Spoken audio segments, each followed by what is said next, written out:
मैं समझता हूँ इस वक्त ना कि सिर्फ बलूचिस्तान का बल्कि पाकिस्तान में मिसिंग पर्सनस का मसला जो है महंगाई का मसला है, लॉ एंड ऑर्डर का मसला है, मुल्क की मैशियत का मसला है। लेकिन उन तमाम से जो है ना मिसिंग पर्सन का मसला जो है ज़्यादा हो सकता है, कम नहीं हो सकता। दो हुकूमतें गुजरी हैं इन 5 सालों में, एक पीटीआई की, एक जो मखलूत हमारी पीडीएम की जो हुकूमत थी। दोनों के सामने हमने ये मसले रखे और पीटीआई के साथ जो हमारी अनबन हुई या वो इत्तेहाद ख़त्म हुआ, उसमें सर फहरिस्त मसला मिसिंग पर्सनस की बाजियाबी की था। और मौजूदा जो आपकी सॉरी गुज़श्ता की जो पीडीएम की हुकूमत थी, उसके सामने भी हमने ये मुद्दा रखा, असेंबलियों में पेश किया। लेकिन खिदमत यहाँ की जो मिसिंग पर्सन है उनके लिए, इनकी फैमिलीज़ के लिए जो कुर्बानियाँ हैं, इनको मद्देनज़र रखते हुए मैंने आज जो है ना बीएमपी में शमूलियत का ऐलान कर दिया है। और इनके जो है ना इनके ऊपर भरोसा करते हुए और इनके ऊपर एतमाद करते हुए मैं बीएनपी के साथ जो है ना अपने और अपने दीगर साथियों के साथ जो है ना शमूलियत इख्तियार करता हूँ। और इनका शुक्रिया अदा करता हूँ कि इन्होंने यहाँ पर इत्माम करके सरार साहब ने और दीगर मेरे साथियों ने, आजी बासित और इनके अलावा दूसरे साथी जिन्होंने इस पार्टी में मुझे दावत देकर इन्होंने इज़्ज़त बख्शी और सरार साहब ने इत्माद कर कर उनको जो है ना मुझे शमूलियत के लिए जो है ना उन्होंने मेरी शमूलियत को जो है ना कबूल किया, उनका बहुत शुक्रिया। और जब तक ये सियासत है मैं अपनी जो है ना वकालत के पेशे से मुंसलिक होते हुए सीनियर एडवोकेट सुप्रीम कोर्ट हूँ। तो मैं जो हूँ ना अपने अदालती खिदमात जो है ना बीएमपी के लिए मैं सर्व करता हूँ। और जहाँ पर मेरी ज़रूरत पड़ेगी मैं इंशाल्लाह बीएमपी और बलूचिस्तान के लिए मैं अपनी खिदमात जो है ना हमेशा पेश करता रहूँगा। आप लोगों को बहुत शुक्रिया। बिस्मिल्लाहिर्रहमानिर्रहीम। मैं बलूचिस्तान नेशनल पार्टी की मरकज़ी कमेटी, मरकज़ी काबीना और बीएनपी के दोस्तों की तरफ से इब्राहिम लाड़ी, जो कि सुप्रीम कोर्ट के एक सीनियर एडवोकेट हैं, उनको बलूचिस्तान नेशनल पार्टी में शमूलियत करने पर खुशामदीद भी कहता हूँ और उनको मुबारकबाद भी पेश करता हूँ। और इन हालात में जहाँ पर मैं समझता हूँ बलूचिस्तान की सियासत में हमें पढ़े लिखे नौजवानों की ज़रूरत है। बलूचिस्तान के हालात जिस तरफ जा रहे हैं और बिलखसूस बलूचिस्तान नेशनल पार्टी को जिस तरफ धकेला जा रहा है, हमें एडवोकेटों की, वकीलों की बहुत ज़रूरत है। और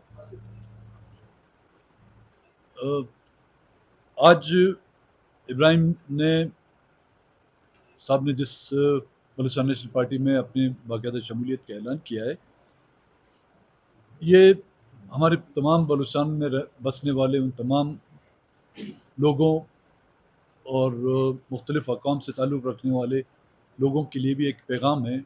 आज से 4 दिन पहले हमारे दोस्त जवाद एडवोकेट ने भी बलूचिस्तान नेशनल पार्टी में शमूलियत इख्तियार की थी। और मेरे ख़्याल में उस दिन भी मैंने कहा था, इक़्तिदार में लोग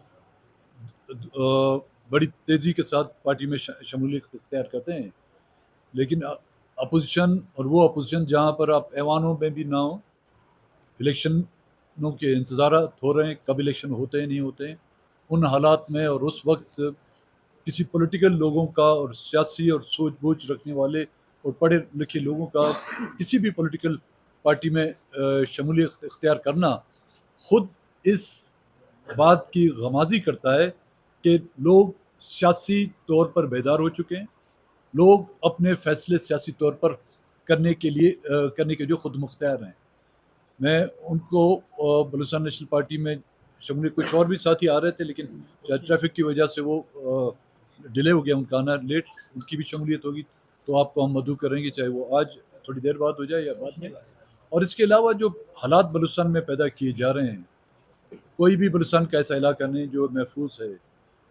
रोडों पर डकैतियाँ हैं, घरों में जो हैं डकैतियाँ हैं, अमन-अमान का मसला है। आज सुबह वड में एक स्कूल टीचर जावेद लेडी का जो है मेन आरसी रोड पर उसको कत्ल किया गया। लेकिन निगरान हुकूमत जिसको मैंने पहले कहा था, इसके आने से बस हम ये खैर मनाएं, ये निगरान नहीं होगी, ये केयर टेकर की बजाय ये अंडरटेकर होगी।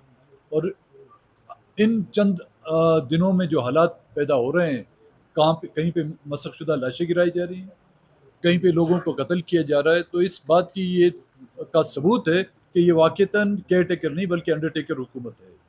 तो मैं आप तमाम साफ़ी हज़रात का, इलेक्ट्रॉनिक और प्रेस मीडिया से जो है प्रिंट मीडिया से ताल्लुक़ रखने वाले दोस्तों का शुक्रगुज़ार हूँ कि आप लोग आए और वक्त निकाला, हमारे आज के इस प्रोग्राम को आपने कवरेज देने की कोशिश की। अगर आगे कवरेज नहीं मिलती है नहीं मिलती है, वो आपकी किस्मत और हमारी किस्मत।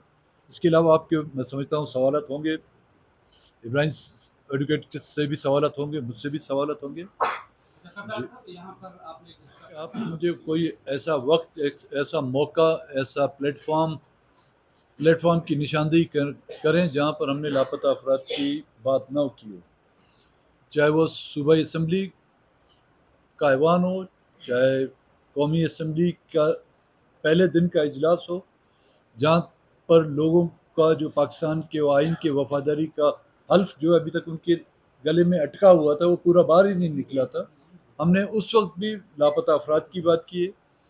2012 में सुप्रीम कोर्ट के सामने पेश हुए, उस वक्त तो कोई इलेक्शन की तो बात नहीं थी, नहीं कोई इलेक्शन कैंपेन चल रही थी, उस वक्त भी हमने लापता अफराद की बात की।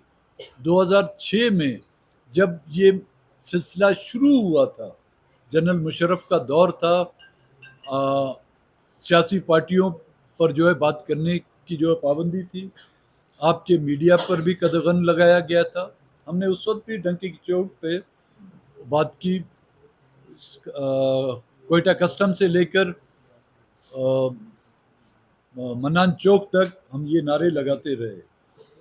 हाँ, अगर इलेक्शन आता है इसमें, तो इलेक्शन के दौरान भी हमने अपने 2018-2013 के इलेक्शन की जो कैंपेन था उसमें भी हमने ये बातें की, बाद इसके कि हमें उसका नुकसान उठाना पड़ा, लेकिन हम अपने उस मौक़िफ़ से बाज नहीं आए।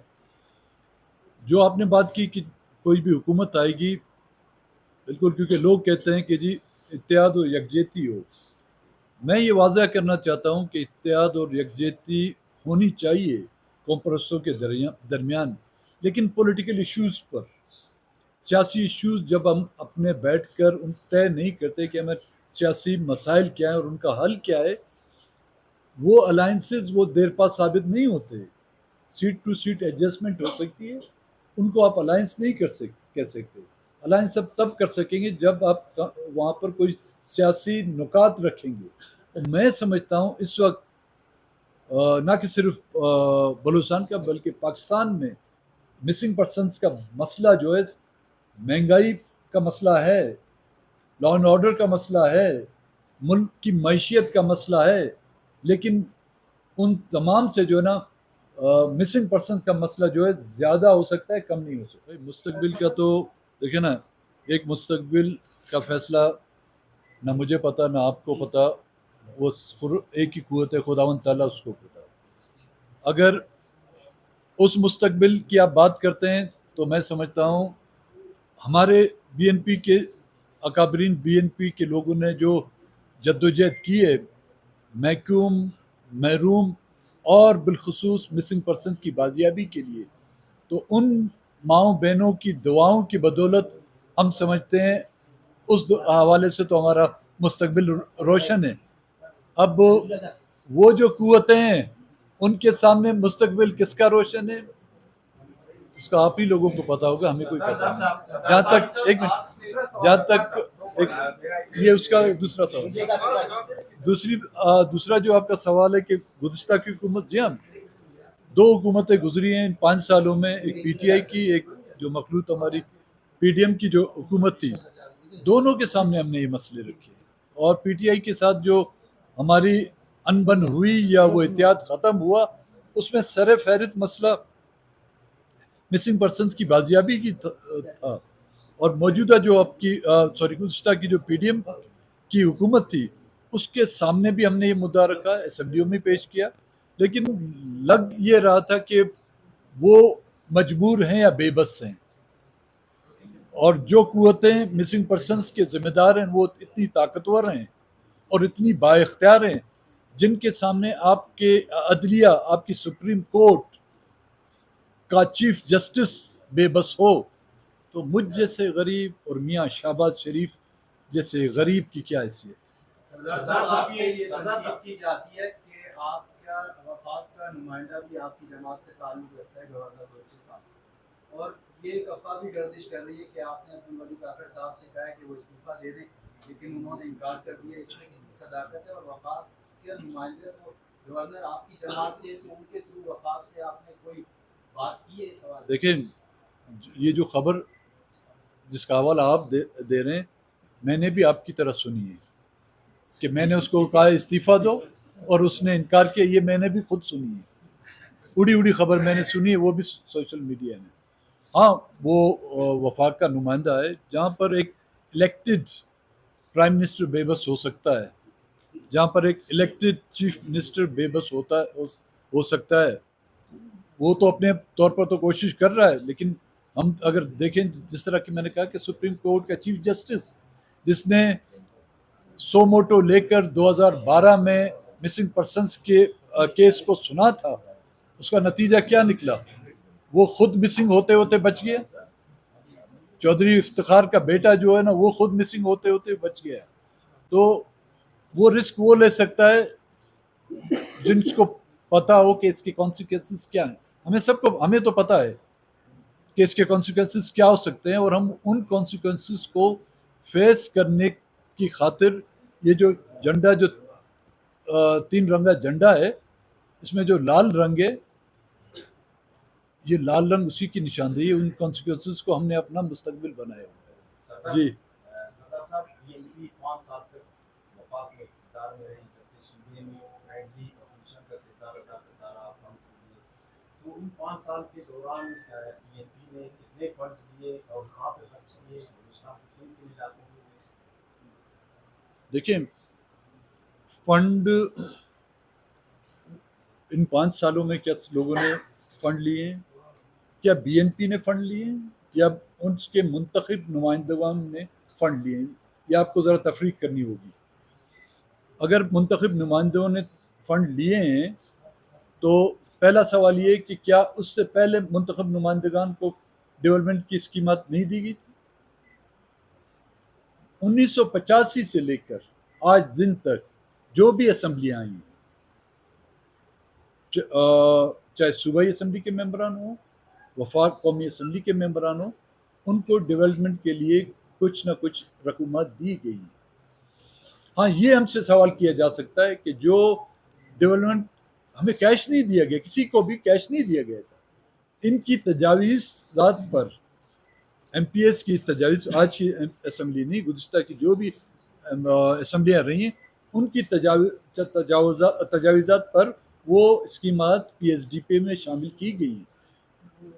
मुंतखब नुमाइंदों का तो यह हक बनता है, जो एक तरह का गलत था, क्योंकि किसी भी दुनिया के किसी भी कोने में पार्लिमानी तर्ज सियासत में मेंबरान जो इलेक्ट होके आते हैं आपके असम्बली में, चाहे वो नेशनल के हों, प्रोविंशियल के हों, सेनेट के हों, उनका काम ये नहीं होता कि नालियाँ बनाएं या सड़कें बनाएं या लोग, ये बल्दिया का काम होता है, म्यूनसिपल कमेटी का या लोकल गवर्नमेंट का होता है।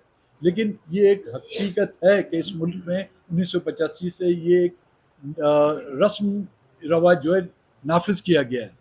हाँ, अगर कहीं पे किसी को शिकायत है कि हमारे पार्टी के दोस्तों ने वहाँ पर उनको जो स्कीमात की मद में कोई रकूमत मिली या कोई काम उनको करना है, उसका मेयार सही नहीं है या वो काम सही नहीं किया गया, उसके हम जिम्मेदार, उसका जवाब हम दे सकते हैं। सरदार साहब, आपने इंतखाबी इत्तेहाद का आपने जिक्र किया कि आप इंतखाबी इत्तेहाद का आपने जिक्र किया, आप जमात उल-इस्लाम के इत्तेहादी रहे हैं, लेकिन इस वक्त जमात उल-इस्लाम और नेशनल पार्टी के बाकायदा इंतखाबी इत्तेहाद के इजलास मुनक्किद हुए थे, तो क्या आप जमात उल-इस्लाम के दरमियान दूरियां पैदा हो गया, क्या वजूहात है?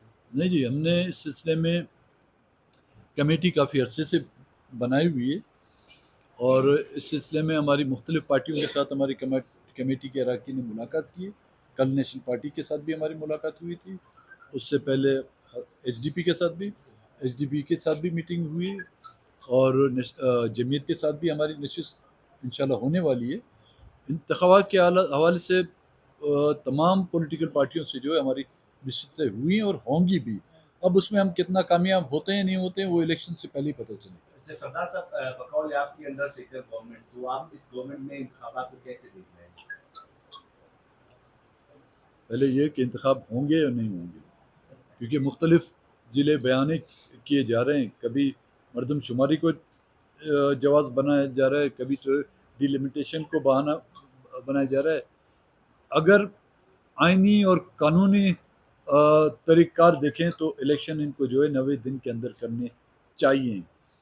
अगर कोई नहीं करता, चाहे वो अंडरटेकर हुकूमत हो, केयरटेकर हुकूमत हो या इलेक्शन कमीशन हो, तो मैं समझता हूँ वो खिलाफ आइन काम कर रहा है। तो जो कोई भी आइन की खिलाफ वर्जी करेगा, चाहे वो केयरटेकर हो, अंडरटेकर हो, उस पर जो है आर्टिकल 6 लागू होना चाहिए। सरदार साहब, क्या मियां साहब मामला तय आ गए हैं? क्या वो अक्टूबर में आ रहे हैं? किसका? मियां साहब। मुझे अपना पता नहीं, मैं कब जा रहा हूँ, मियां साहब की बता दीजिए। सरदार साहब, ये इंतखाबात को कैसे देख रहे हैं कि इलेक्शंस होंगे कि सिलेक्शन होंगे? और देखो, अगर हम तारीख के औराक को पलट के देखें, यहाँ पे बहुत ही कम इलेक्शन हुए हैं, यहाँ पर ज़्यादातर सिलेक्शन हुए हैं। एक इलेक्शन हुआ था 1970 का, जो हम हजम नहीं कर पाए, और उसका नतीजा ये निकला कि मुल्क दो लख्त हुआ, दो हिस्सों में तकसीम हो गया। और उसके बाद जो भी इलेक्शन हुए हैं, चाहे जो जमहूरियत के दावेदार थे, जो कहते हैं कि जमहूरियत ने जो है उनकी कोख से जन्म लिया है, उनके दौर इक़्तिदार में भी इलेक्शन नहीं बल्कि सिलेक्शन हुए हैं। मार्शल लॉ के दौर में तो वैसे ही यहाँ पे तो सिलेक्शन होती है। बलूचिस्तान में अगर इलेक्शन हुए हैं तो उसमें भी सिलेक्शन का आंसर ज़्यादा था। तो अभी तक मुझे इस तरह की कोई तब्दीली नज़र नहीं आई है इस मुल्क में, जिसको कहें कि एक इनकलाब आया हो और उस इनकलाब ने जो है ना यहाँ के हुक्मरानों को मजबूर किया है वो सिलेक्शन के बजाय इलेक्शन का रास्ता इख्तियार करें। सरदार साहब, इतने तहफ़्फ़ुज़ात आपको इलेक्शन से हैं, इसके बावजूद भी आप इलेक्शन में सर आपकी पार्टी मेरा एक फ़लसफ़ा है जी, मैं उस पर यकीन करता हूँ। Struggle without obstruction is not a struggle. जद्दोजहद जब आप करते हैं तो रुकावटें आपकी राह में आती हैं, रुकावटें ना आए तो उसको जद्दोजहद नहीं कहा जाता। तो हम तो अपनी जद्दोजहद करेंगे, कोई मुझे चलने नहीं देता तो इसका मतलब नहीं कि मैं अपने आप को अपाज करूं। मैं तो चलने की कोशिश करूंगा। अगर उसने मुझे चढ़ने के लिए छोड़ा तो मैं ज़्यादा तेज़ चलूँगा। अगर तेज़ चलने के लिए छोड़ा तो मुझ में ये सकत होनी चाहिए कि मैं दौड़ भी सकूँ।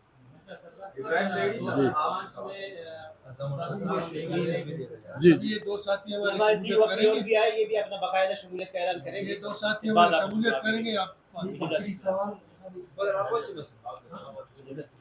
हमारे दो साथी आए हैं, तीन साथी नौजवान वकील है। नाम बताएं। मैं Hamidullah Mohammad Sheikh, advocate high court, member of Balochistan bar council. मैं पहले नेशनल पार्टी में था, अभी बाकायदा नेशनल पार्टी से इस्तीफा दे रहा हूँ।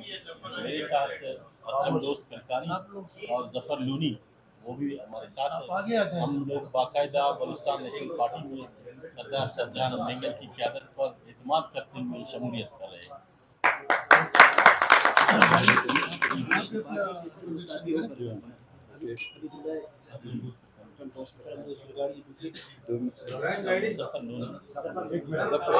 ने जो अभी आपके सामने अपना अकरम दोस्त और जफर लूनी और सईद अहमद का जो है एक सियासी पार्टी से इस्तीफ़ा देकर बलूचिस्तान नेशनल पार्टी में बाकायदा शमूलियत का ऐलान किया है। मैं बलूचिस्तान नेशनल पार्टी की मरकज़ी काबीना सेंट्रल एग्जीक्यूटिव कमेटी की तरफ से इन तमाम दोस्तों को बलूचिस्तान नेशनल पार्टी में शमूलियत करने पर उनका भी मैं मशकूर और ममनून और उनको खुशामदीद भी कहता हूँ, उनको मुबारकबाद भी देता हूँ। अब आप आएँ अपने सवाल की तरफ। सरदार अताउल्लाह मेंगल साहब ने 2005 में दरसी से खिताब में पार्लिमानी निज़ाम से ये कहकर खैराबाद कर दिया कि बलूचिस्तान का पार्लिमानी निज़ाम में नहीं है। तो आप क्या समझते हैं, अब भी पार्लिमानी निज़ाम या पार्लिमानी सियासत में हल है बलूचिस्तान में? देखिए, मैंने उस दिन एक सेमिनार में कहा था कि जी आप अदालतों में जाते हैं, आपको इंसाफ तो नहीं मिलता। हमारे वकला साहब बैठे हुए हैं माजरे के साथ, उस दिन मैंने कहा था। तो इसका मतलब आप अदालतों में जाने के छोड़ कर आप किसी जिरगों में जाके बैठेंगे, अपने फैसले लाएंगे? आप तो कोशिश करेंगे ना। अगर आपको सेशन कोर्ट से इंसाफ नहीं मिला, आप हाई कोर्ट में जाएंगे, हाई कोर्ट से आपको इंसाफ नहीं मिला, आप सुप्रीम कोर्ट से तक जाएंगे। हम तो अपनी जद्दोजहद कर रहे हैं और हम नहीं चाहते कि हम पार्लिमानी सियासत से दस्तबरदार हों। जो लोग पार्लिमानी सियासत से दस्तबरदार हुए हैं उनका हमें देखना होगा, मुआवजा करना होगा कि उनको कितना नुकसान हुआ है, और जिन कुव्वतों ने, जिस रियासत ने उनको पार्लिमानी सियासत से दस्तबरदार करने पर मजबूर किया है, उस रियासत को क्या नुकसान पहुंचा। हम पार्लिमानी सियासत कर रहे हैं और हम उन कुव्वतों को ये पैगाम दिलाना चाहते हैं कि हमें उस हद तक मजबूर ना किया जाए। हम मुल्क के अंदर रहते हुए पार्लिमानी तर्ज सियासत कर रहे हैं, आज से नहीं कर रहे। 1988 में जो है मैं पहली मरतबा मुंतखब होके आया था असम्बली में। उसके बाद हम लगातार, कभी अगर तमाम पॉलिटिकल पार्टियों ने किसी गैर आइनी तरीक़ार को सामने रखते हुए इलेक्शन में हिस्सा नहीं लिया तो हम उनके साथ रहे हैं। लेकिन जमहूरियत की बहाली, आइन की बालादस्ती के लिए अगर किसी ने जद्दोजहद की है तो हमें भी उस जद्दोजहद में अपने से उन्होंने पीछे नहीं पाया होगा। तो हम जद्दोजहद कर रहे हैं, हम नहीं छोड़ना चाहते। हाँ, अगर कोई हमें उससे बाज रखना चाहता है तो फिर वो खुल के सामने आए, किसी के पीछे ना छुपे। उस दिन भी मैंने कहा था ना, किसी के पीछे ना छुपे, बड़ी कुव्वतें नजर आ जाते हैं। सरदार साहब, इस टाइम जो सूरत हाल है मुल्क की, एक बड़ी सियासी पार्टी के रहनुमा की से आप उसको किस नजर से देखते हैं और इसका मुस्तकबिल क्या होगा?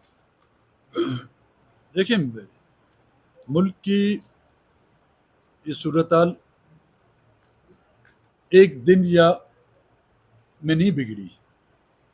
ये 70 सालों से जो हम तजुर्बात करते आ रहे हैं, ये उनका जो है खमीज़ा भुगत रहे हैं। ना यहाँ पर पॉलिटिकल जो हमारे सियासी इदारे हैं, इंस्टीट्यूशन हैं, ना हमने उनको मौका दिया कि वो फल फूल कर सामने आए, ना ही हमने अदलिया के निज़ाम को जो है ना उस तरह के आज़ादाना फैसले करने के लिए हमने इजाज़त दी। आपके मीडिया को कई ऐसे कवानीन नाफिज करके उन पर भी कदगन लगा दी गई है। ये 75 सालों का जो हम लोगों ने बोया हुआ है, उसका खमीज़ा जो है, खमीज़ा हम अब भुगत रहे हैं। और ये किसी के हाथ में आज दिन तक ऐसी जादू की छड़ी नहीं आई जो उसको घुमा कर और उस टोपी से जो है को खरगोश निकला है। नहीं, ये उस जादूगर के हाथ की बात नहीं है। इसके लिए साहिब इख्तिदार हैं जो, उनको होश के नाखून लेने होंगे कि इन तजुर्बात से उनको अपने थिंक टैंक को बिठाना होगा, इसका बाकायदा इन हालात का जायज़ा लेना होगा, उनको एनालाइज करना होगा कि इसके कसूरवार कौन है। आया इसके कसूरवार सियासतदान है, इसकी कसूरवार जुडिशरी है, इसकी कसूरवार मीडिया है, इसकी कसूरवार इस्टेब्लिशमेंट है, इसकी कसूरवार ब्यूरोक्रेसी है।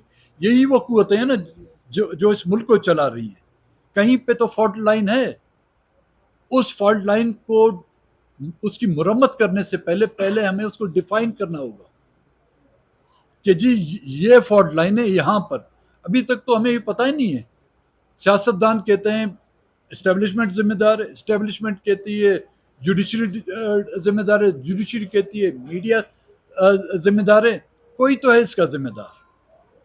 जब तक कि हम लोगों ने खुले दिल से, जो जिम्मेदार हैं वो अपनी नाकामी, अपनी कोताहियाँ और अपनी गलतियों का एतराफ़ नहीं करते, और जो सियासतदान है या कोई और भी इदारा है वो खुलकर उन गुनाहगारों को गुनाहगार नहीं कहलाते, उनकी खौफ की वजह से उनकी डर की वजह से या अपनी फाइलों की वजह से या अपनी मरातों की वजह से वो खामोश हैं, तो ये मलबा जो है ना किसी एक पर गिरने वाला नहीं, ये मलबा गिरेगा तो सब जो है इसके नीचे दसेंगे, ना मीडिया रहेगा, ना जुडिशरी रहेगी, ना इस्टेब्लिशमेंट रहेगी, ना ही सियासी इदारे रहेंगे। सरदार साहब एक आपसे सवाल किया मियां साहब के हवाले से, एक खाली वजाहत इसके, वो जो आपने कहा मियां साहब के हवाले से सवाल हुआ, आपने कहा कि मेरा अपना पता नहीं है मैं कब चला रहा हूँ, ये आपने गैर रस्मी तौर पे कहा है या आपको ऐसा लग रहा है कि ऐसे हालात पैदा किए जा रहे हैं कि आप जिला वतन?